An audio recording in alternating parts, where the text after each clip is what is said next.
Hello दोस्तों, स्वागत है आप सबका एक और नए एपिसोड में। मेरा नाम है आशीष और आप सुन रहे हैं ऑडियो बुक स्टोरीज।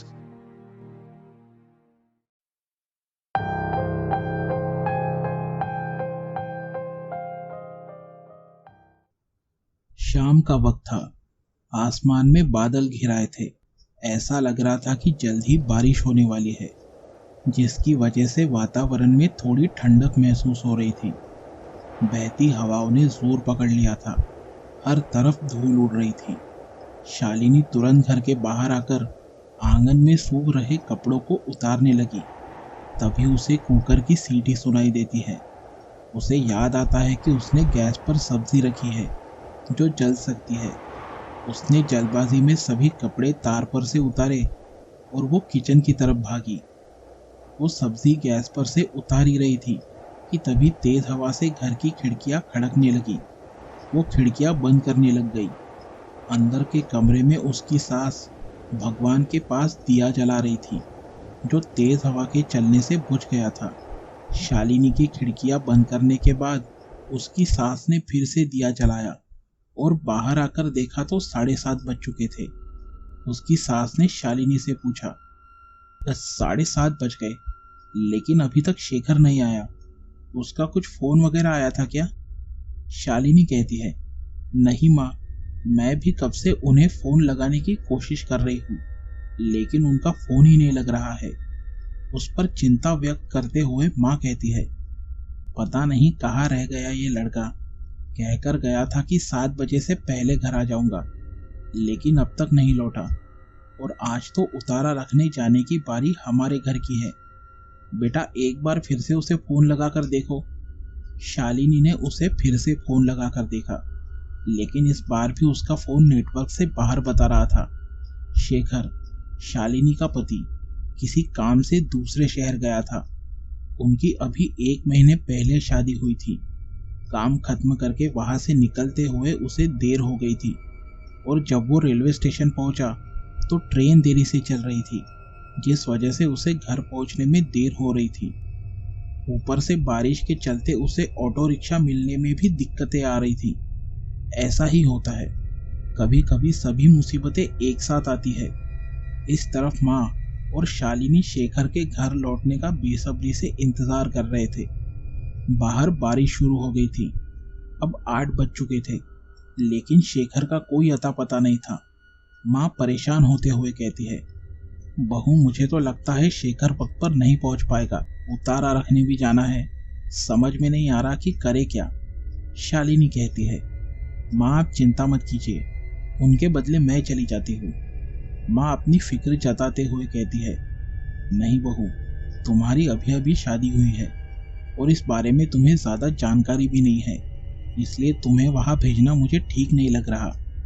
उस पर शालिनी कहती है, माँ आप ही ने तो कहा था कि देर रात होने से पहले वहां पर उतारा रखना जरूरी है, नहीं तो मुसीबत आ सकती है। इसलिए आप चिंता ना करें, मैं उतारा रखते ही जल्द लौट आऊंगी। उनके पास और कोई दूसरा विकल्प नहीं था, इसलिए ना चाहते हुए भी माँ को उसे जाने की इजाजत देनी पड़ती है।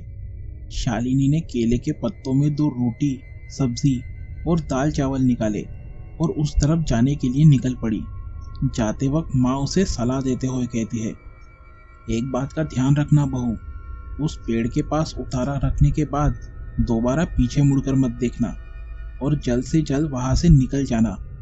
अपने एक हाथ में छाता और दूसरे हाथ में केले के पत्तों में लिपटा हुआ वो उतारा लेकर शालिनी निकल पड़ी। जिस पेड़ के पास जाकर उसे उतारा रखना था, वो जगह गांव से बाहर किसी वीराने में थी। शालिनी धीरे धीरे अपने कदम आगे बढ़ा रही थी। बादल गरजने के साथ जोर की बारिश हो रही थी। उस तूफानी रात में गांव की सड़कें एकदम खाली थी। सभी लोग अपने अपने घरों में बंद थे। शालिनी उतारा रखने जा तो रही थी, लेकिन उसे थोड़ा डर भी लग रहा था। उसे ये भी पता नहीं था कि वहां पर उतारा क्यों रखना पड़ता है। शेखर ने बस उसे इतना ही बताया था कि उस गांव में एक रिवाज है, जिसमें हर पूर्णिमा की रात गांव में से बारी बारी किसी एक घर से गांव के बाहर उस पेड़ के पास उतारा रखना पड़ता है। और इस बार शेखर के घर की बारी थी। लेकिन शेखर की गैर मौजूदगी में ये जिम्मेदारी शालिनी पर आन पड़ी थी। यही सब सोचते हुए शालिनी अपने कदम आगे बढ़ा रही थी। इस तरफ शेखर अब घर लौट चुका था और जब उसे पता चला कि उतारा रखने शालिनी गई है तो उसे उसकी काफ़ी फिक्र होने लगी। उसने तुरंत अपने कदम उस जगह की तरफ बढ़ाए। इस तरफ थोड़ी देर बाद शालिनी उस जगह पर आ पहुंची। वो जगह एकदम वीरान थी, हर तरफ अंधेरा छाया हुआ था।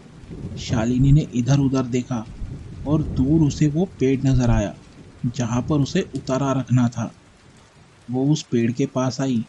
उसने अपने आसपास देखा, दूर दूर तक उसके अलावा कोई भी नहीं था। तभी एक तेज बिजली चमकी जिससे शालिनी का ध्यान ऊपर चला गया। उसे ऐसा लगा कि पेड़ की ऊपर की टहनी पर कोई बैठा है। शालिनी के मन में डर पनपने लगा।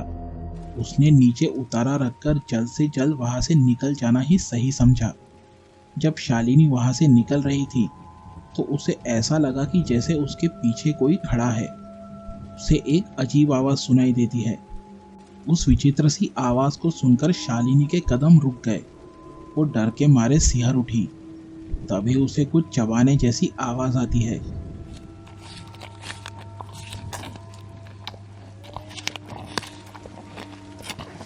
शालिनी से रहा न गया और उसने पीछे मुड़कर देखा तो वहां पर एक भयानक काली आकृति जिसकी आंखें पूरी तरह से सफेद थी वहां बैठकर उस उतारे को चाव से खा रही थी। और जैसे ही शालिनी ने उसकी आंखों में देखा तो उसकी आंखें चमक उठी। उन दो चमकती आंखों को देख शालिनी कांप गई और वहां से भाग निकली। शालिनी बेतहाशा भाग रही थी। हड़बड़ाहट में भागने से उसका छाता पीछे कहीं छूट गया था। भागते भागते वो रुक गई। उसे अपने सामने किसी आदमी की परछाई दिखाई देती है। अंधेरे और बारिश की वजह से उसे उस आदमी का चेहरा ठीक से दिखाई नहीं दे रहा था। उस आदमी ने उसे आवाज लगाई। आवाज जानी पहचानी लग रही थी। वो शेखर था। शालिनी तुरंत दौड़ते हुए जाकर उससे लिपट गई। जब शेखर ने उससे पूछा कि हुआ क्या है, तब शालिनी ने उसे पूरा वाकया बयां किया। ये सुनकर शेखर भी डर गया। वो दोनों तुरंत वहां से भागकर अपने घर चले आए। घर पहुंचकर उन्होंने सारे खिड़की दरवाजे मजबूती से बंद कर दिए। जब ये बात माँ को पता चली तो उसे अपने बच्चों की फिक्र होने लगी। माँ ने अपनी परेशानी जताते हुए कहा, बहू तुम्हें पीछे मुड़कर नहीं देखना चाहिए था। अब वो बला यहाँ तक आ सकती है, पता नहीं अब क्या होगा। शेखर कहता है, ये जिम्मेदारी मेरी है, मैं शालिनी को कुछ भी नहीं होने दूंगा। इसका कोई तो उपाय होगा ना माँ। वो ये सब बातें कर ही रहे थे कि तभी उनके दरवाजे पर दस्तक होती है। बाहर से किसी ने आवाज लगाई, मुझे भूख लगी है, कुछ खाने को दे दो। मुझे भूख लगी है, कुछ खाने को दे दो। उस आवाज को सुनकर उन तीनों की रूह कांप उठी। वो जो कुछ भी था अब उनके घर तक पहुंच गया था। तीनों सहमे हुए घर के कोने में खड़े थे। वो बार बार उनका दरवाजा पीट रहा था और बार बार एक ही बात दोहरा रहा था। किसी को भी कुछ समझ में नहीं आ रहा था कि अब करना क्या चाहिए। एक पल के लिए शालिनी को ये ख्याल आता है कि वो जो मांग रहा है अगर उसे दे दिया जाए तो शायद उन्हें उस बला से छुटकारा मिल जाए। उसने ये बात माँ और शेखर के साथ साझा की, लेकिन माँ ने उसे समझाया कि ये बला इतनी आसानी से उनका पीछा नहीं छोड़ेगी। उन्हें सुबह तक का इंतजार करना पड़ेगा। रात भर उन्हें वो आवाजें सुनाई दे रही थी। पूरी रात उन्होंने दहशत में गुजारी। सुबह के 5 बजे कब उनकी आंख लग गई उन्हें पता ही नहीं चला। अब सुबह हो चुकी थी। मुर्गे की बांग के साथ शालिनी की नींद खुल गई, लेकिन उसके मन में रात की वो भयानक याद अभी भी ताजा थी। तीनों मिलकर इस बात पर सोच विचार करने लगे। वो ये बात किसी को बता भी नहीं सकते थे क्योंकि नियम तोड़ने पर उन्हें सजा भी मिल सकती थी। गांव में बहुत साल पहले उतारा रखने को लेकर कुछ नियम बनाए गए थे जिनका पालन गांव के लोगों की सुरक्षा को मद्देनजर रखते हुए सबको करना अनिवार्य था। वो तीनों बड़ी मुसीबत में पड़ चुके थे। क्योंकि आज रात फिर से वो बला उनके दरवाजे पर दस्तक देने वाली थी। शेखर कहता है, माँ हमें जल्द से जल्द कोई कदम उठाना होगा, नहीं तो आज रात फिर से वो उतारा मांगने आएगा। माँ कुछ सोचते हुए कहती है, अब इस मुसीबत से हमें सिर्फ एक ही आदमी बचा सकता है, वही है जिन्होंने कई साल पहले उस बला को रोकने का उपाय बताया था। उनका नाम है परीक्षित स्वामी। वो पास ही के एक गांव में रहते हैं। हमें जल्द से जल्द उनके पास जाना होगा। फिर बिना वक्त गवाए वो तीनों परीक्षित स्वामी से मिलने दूसरे गांव जा पहुंचे, लेकिन वहां पर उन्हें निराशा मिली, क्योंकि परीक्षित स्वामी की अब उम्र हो चुकी थी, जिसकी वजह से उन्होंने बिस्तर पकड़ लिया था। वो लोग निराश होकर लौट रहे थे, तभी स्वामी जी के परिवार के एक सदस्य ने उन्हें किसी का फोन नंबर देते हुए कहा, आप लोग इस नंबर पर संपर्क करें, वो सज्जन आपकी मदद जरूर करेंगे। शेखर ने बिना वक्त गवाए उस नंबर पर फोन लगाया। वो नंबर विराज का था। शेखर ने उसे अपनी समस्या बताई। विराज ने उन्हें जल्द से जल्द उनके गांव पहुंचने का वादा किया। शाम के 5 बजे विराज उनके घर पहुंचा। तब शेखर ने उसे पूरी हकीकत बताई कि कैसे अनजाने में उसकी पत्नी शालिनी से गलती हुई। पूरी बात सुनकर विराज कहता है, अगर इस बला से हमेशा के लिए छुटकारा पाना है तो सबसे पहले इसका इतिहास जानना जरूरी है। शेखर और शालिनी इस बात से अनजान थे, लेकिन माँ सब जानती थी। उन्होंने बताना शुरू किया। करीब 30-35 साल पुरानी बात है। तब शेखर काफी छोटा था। तब इस गांव में मानसिंह नाम का एक जमींदार था। गांव में उसका काफी रसूख था। गांव में मंगीराम और उसकी बीवी कमली रहते थे, जिनका एक जवान बेटा था। मंगीराम का बेटा हरिया और मानसिंह की बेटी तारा एक दूसरे से प्यार करते थे, लेकिन मानसिंह को यह मंजूर न था। दोनों भागकर शादी करने वाले थे, लेकिन पता नहीं कैसे मानसिंह को इस बात की खबर लग गई।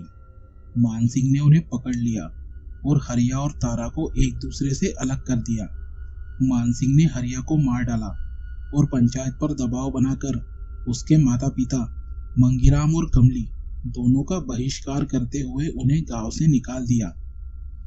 मानसिंह ने उनका हुक्का पानी बंद कर दिया था और बाकी गांव वालों को चेतावनी दी थी कि जो कोई भी उनकी मदद करेगा उसका हाल भी मंगीराम की तरह होगा।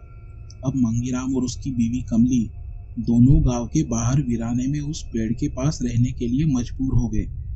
उन्होंने काफी दुख और तकलीफें झेली। भूख और प्यास से उनका बुरा हाल था।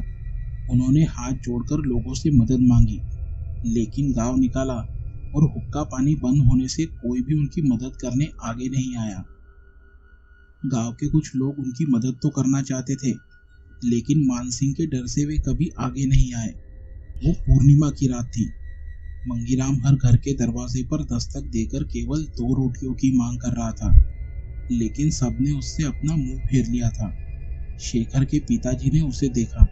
वो भूख से तड़प रहा था। उनसे रहा नहीं गया और उन्होंने मानसिंह के फतवे की परवाह न करते हुए उसे 2-3 रोटियां दे दी। लेकिन जब वो खाना लेकर गांव के बाहर कमली के पास आया, तब तक भूख प्यास से तड़पकर कमली इस दुनिया को छोड़कर जा चुकी थी। ये सदमा मंगीराम सह नहीं पाया और उसने अपनी जान दे दी। अगले दिन गांव वालों को पता चला कि उन दोनों की मौत हो गई है। गांव के सभी लोग दुखी थे, लेकिन मानसिंह, उसे किसी बात की परवाह नहीं थी।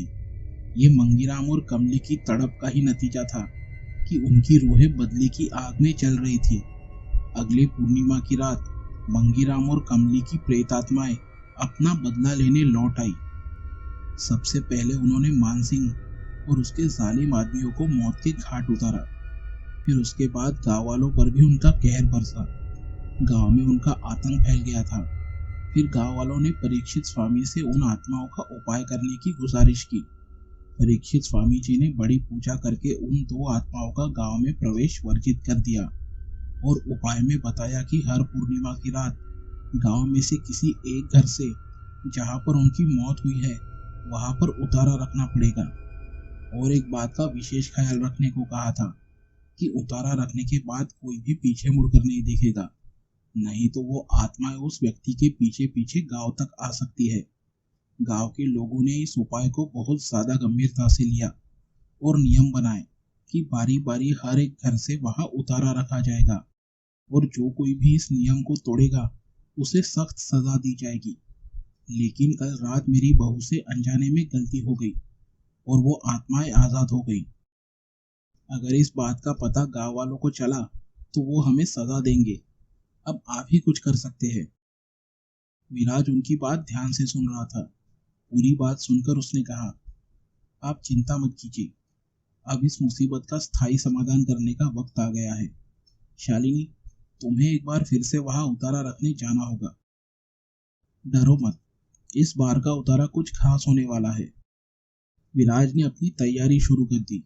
उसने प्रेत मुक्ति हवन शुरू किया, जिसमें मंगीराम और कमली के नाम की आहुतियां दी गई।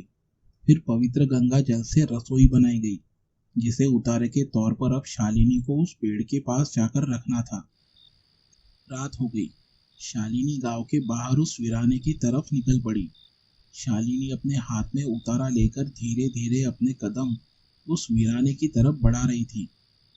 विराज ने उसे हिदायत दी थी कि चाहे कुछ भी हो जाए, इस बार दोबारा पीछे मुड़कर नहीं देखना है।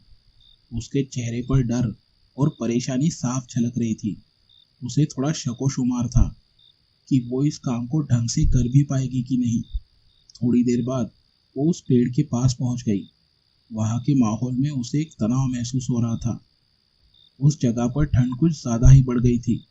आसपास का माहौल एकदम शांत था। पेड़ का एक पत्ता तक नहीं हिल रहा था। ये बात शालिनी को थोड़ी अजीब लगी।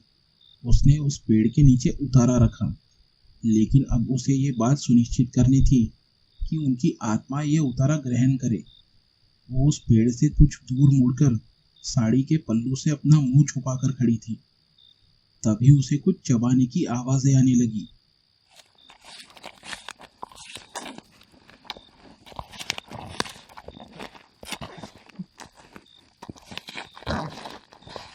शालिनी समझ गई कि उनकी रूहों ने उस उतारे को ग्रहण कर लिया है। उन दो आत्माओं ने पल भर में वो भोजन समाप्त कर दिया और शालिनी के पीछे जाते हुए उससे फिर से उतारा मांगने लगे। कुछ खाने को दे दो, बहुत भूख लगी है, नहीं तो हम तुम्हें अपना भोजन बना लेंगे। शालिनी हैरान थी। उसके मन में सवाल आया कि अब तक तो इन्हें मुक्ति मिल जानी चाहिए थी, पर ये तो और भी ज्यादा भोजन की मांग कर रहे हैं। शालिनी भारी मुसीबत में पड़ चुकी थी। उसे लगा कि अब वो नहीं बचने वाली, लेकिन अगले ही पल उसे उन आत्माओं का आक्रोश सुनाई देता है। उस पवित्र गंगा जल में बने उस भोजन को ग्रहण करने से उनकी रूह को तकलीफ होने लगी और अगले ही पल वो जलकर भस्म हो गई। उनकी आत्माओं को अब मुक्ति मिल चुकी थी। अब मुसीबत टल चुकी थी। जब इस बात का पता गांव वालों को चला, तब उन्होंने विराज का शुक्रिया अदा किया और उसे सम्मानित किया।